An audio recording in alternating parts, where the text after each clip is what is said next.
What's up everybody, Extramillion here once again with Totally Sick Resident Evil Edition, and in this episode we are running through the rest of the dormitory, and we're on our way to go kill Plant 42. First we have to go get the key from those bees that are now dead.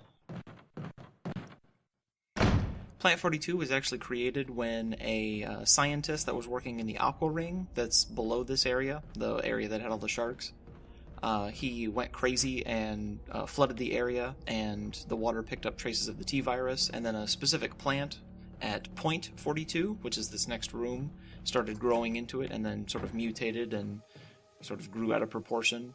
So a researcher named Henry Sarton began to study it. It most likely either killed him or he became a zombie. The research on Plant 42 was actually useful in developing other BOWs, most notably the Ivy or Plant 43 that you see in games like Resident Evil 2.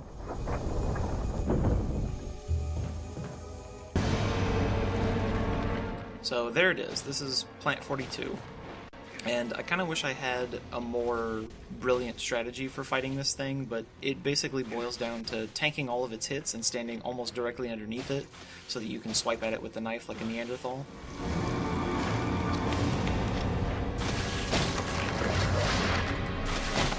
He really only has 2 or 3 main attacks. One is just to swipe at you, the other is to drip acid on you, and then his third, rarely used one is that one that he just used where he picks you up and tosses you across the room. You can try to mitigate some of the damage by going up on those balconies and running from point to point and sort of doing like a hit and run, but be aware that if he does hit you at certain points, it will knock you off the balcony and do quite a bit of damage. You'll be able to tell when Plant 42 is low on health because the number of tentacles will drop. Mostly, I've lost this fight because I just stopped paying attention to my health, and I always thought that I could take one more hit than I actually could. This fight is a bit different depending on what character you're playing as and the choices you make in the game. If you're Jill, then you use V-Jolt with her, and then Barry will come in the room and then torch Plant 42 with the flamethrower. Chris cannot make V-Jolt by himself. So if you save Richard, you have to fight Plant 42 as normal, which is what I'm doing now. If you fail to save Richard, so you don't get him the serum in time, a cutscene will play where Chris is captured by Plant 42, and then Rebecca will come in and she'll have to manufacture V-Jolt, which will weaken the boss, and then Chris can fight him as normal.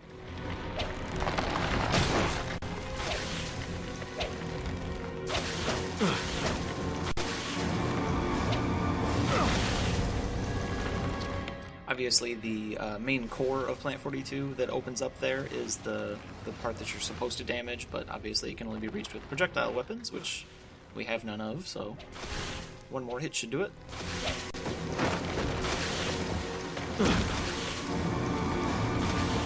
Once we beat the boss, we will have the last mansion key that we need.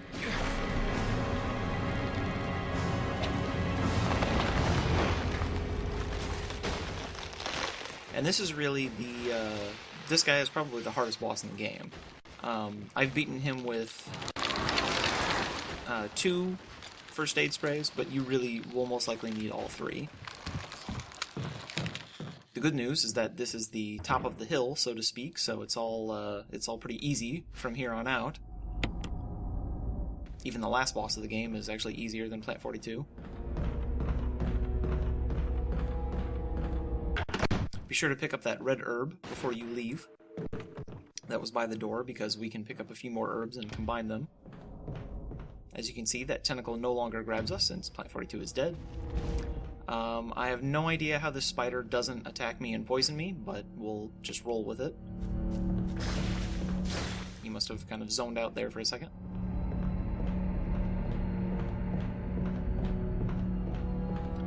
So we'll pick up this last herb and combine the red, green, and blue.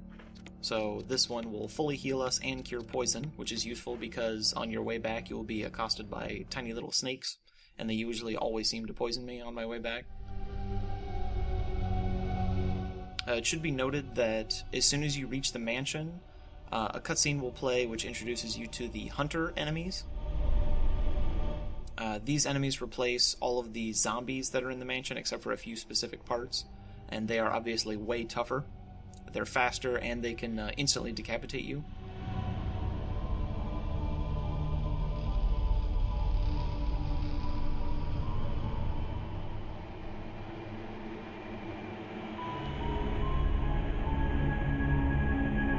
So we'll use our health item there and make our way back to the mansion.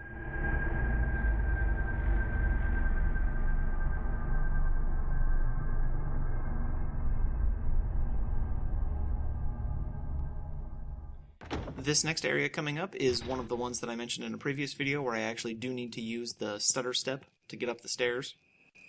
You basically wait for the hunter to be far enough away from you because he will leap up the stairs after you, so you just position yourself so that you end up in front of him. Hunters also usually swipe with the same hand, so always run around, I believe it's the right side.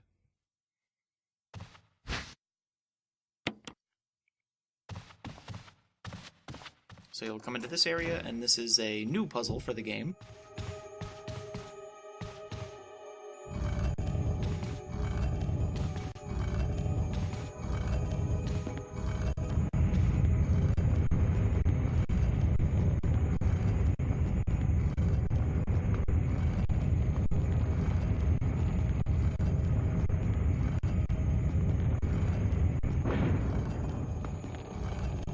So use that statue to avoid getting crushed, then run around behind the wall, and then activate the switch to cause them to retract, then get out of there before you get crushed by the receding wall, and then push the statue into place, and you'll have access to the flooded basement of the mansion. It's here that you'll go down to the area that's adjacent to the kitchen that we visited earlier, and you'll activate the elevator to get up to the top floor.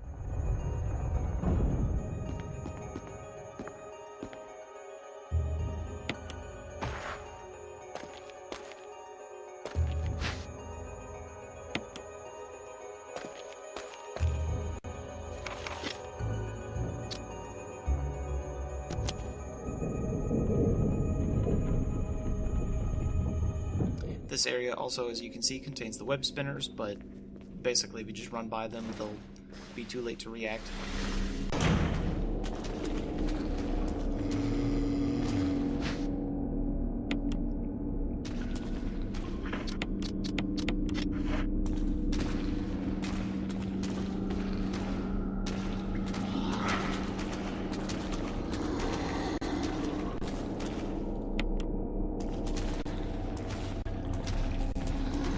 So we'll activate the elevator's power and then try to dodge around this zombie. Unfortunately, the time that I wasted trying to dodge him means that I run into the other zombie. So I just said, fuck it, and get bitten by him and then push by him.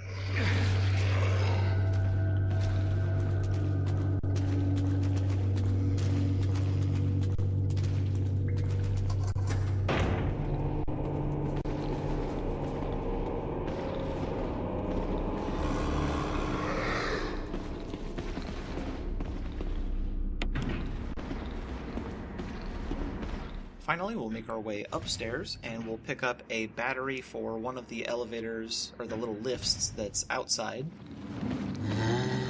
near where we use the crank.